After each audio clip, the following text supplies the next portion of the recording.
What if I told you that Lewis Hamilton and Charles Leclerc have just sent the most direct and dangerous message of the entire season against Mercedes?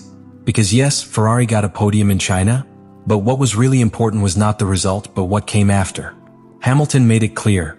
Mercedes is passing them with alarming ease on the straight, at a speed they simply cannot match right now.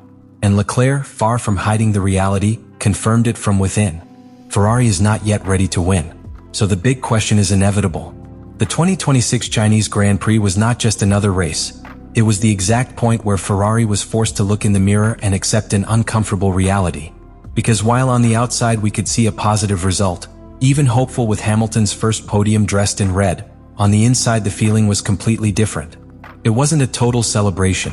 It was a mixture of excitement and concern. And it all starts with something key: real performance on the track.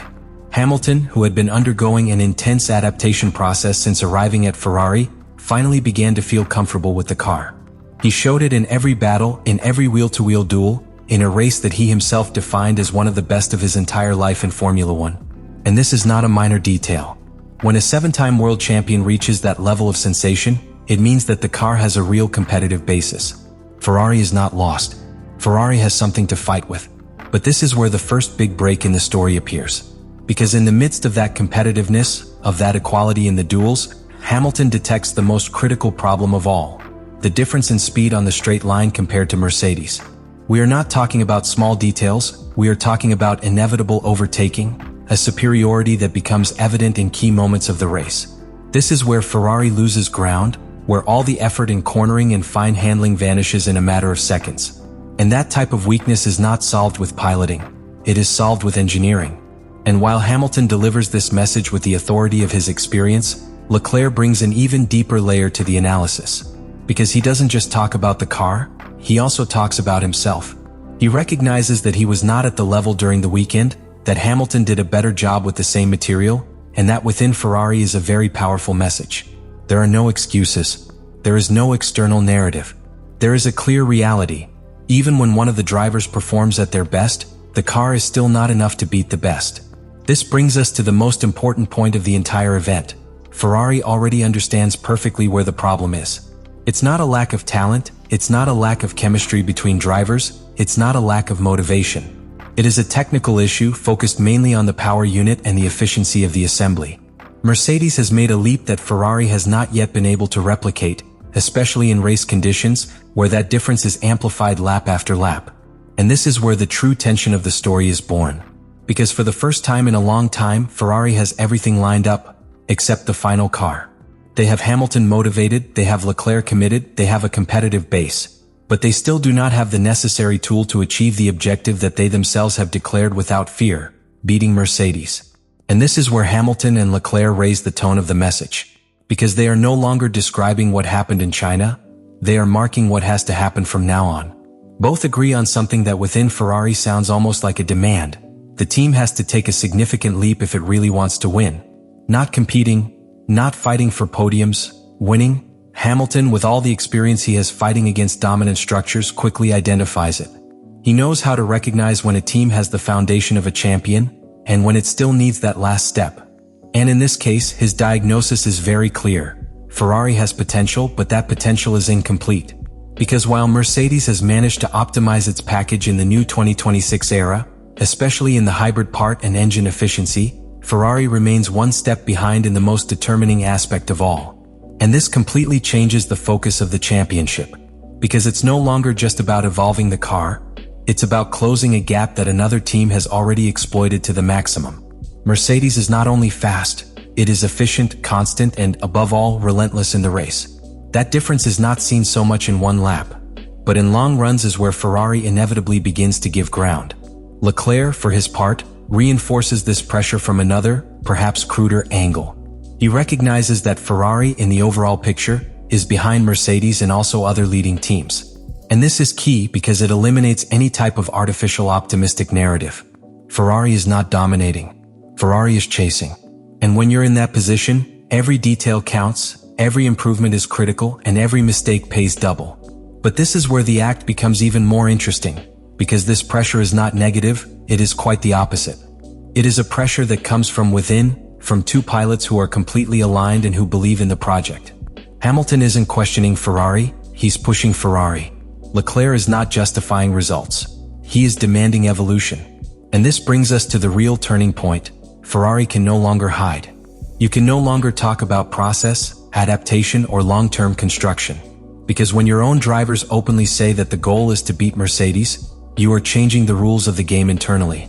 You are forcing the team to respond. The big question now is not whether Ferrari can improve, it's whether it can do it fast enough. Because in Formula One, time does not forgive.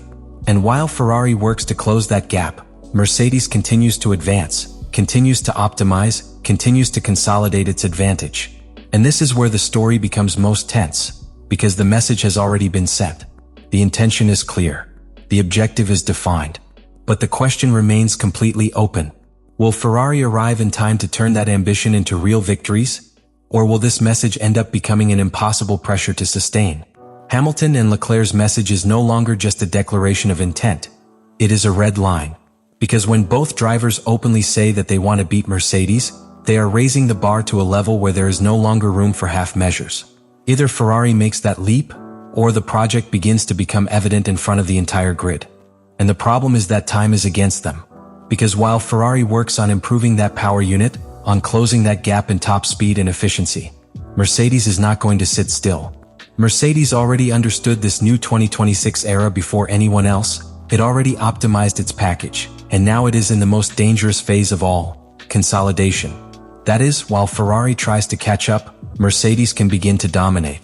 This creates an extremely delicate scenario within Ferrari, because the internal pressure is going to grow race after race.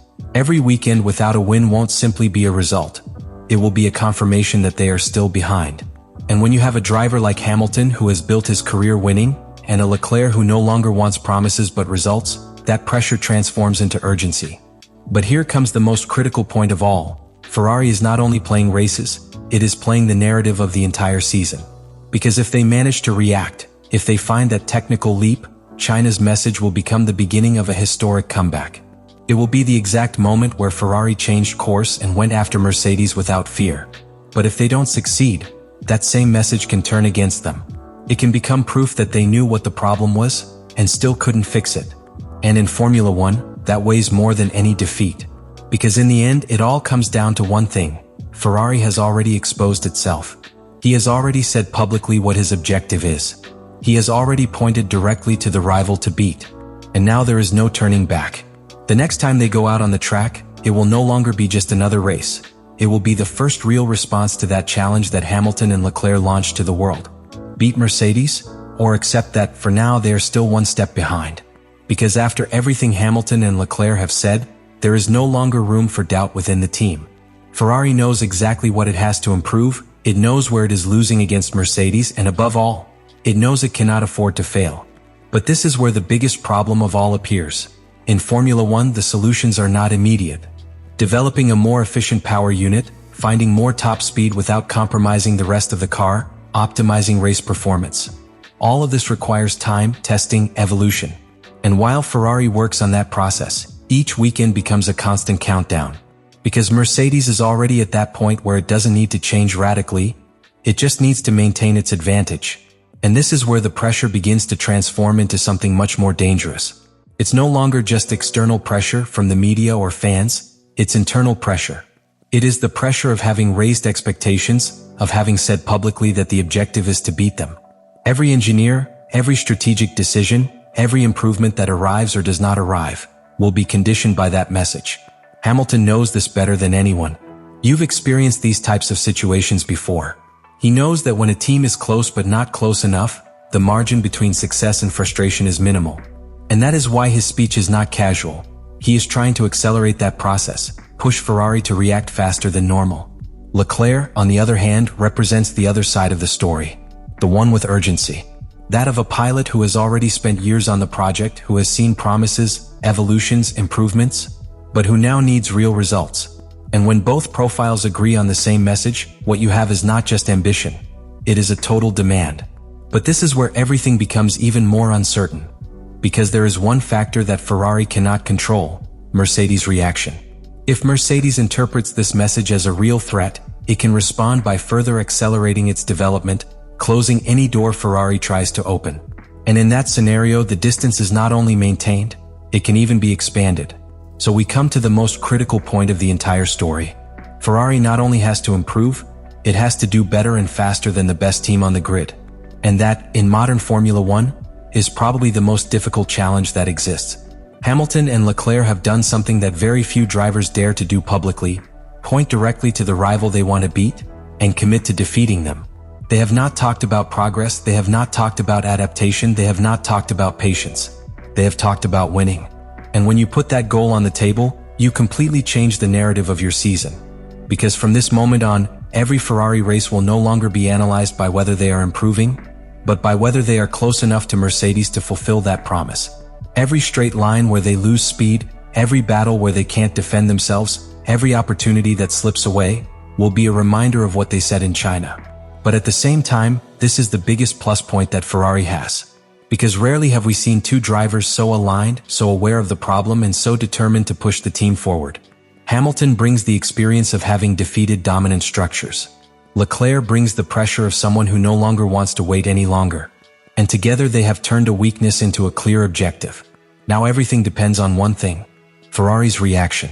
Because if the team responds, if it finds that leap in performance, if it manages to match or at least get closer to Mercedes in that critical point that is power and efficiency, then this moment in China will be remembered as the beginning of something much bigger. The point where Ferrari stopped chasing to start attacking. But if it doesn't happen, so this message will not be the start of a comeback. It will be the reflection of an opportunity that was clear to them, and that they could not turn into reality. Let me know in the comments what you think about all this.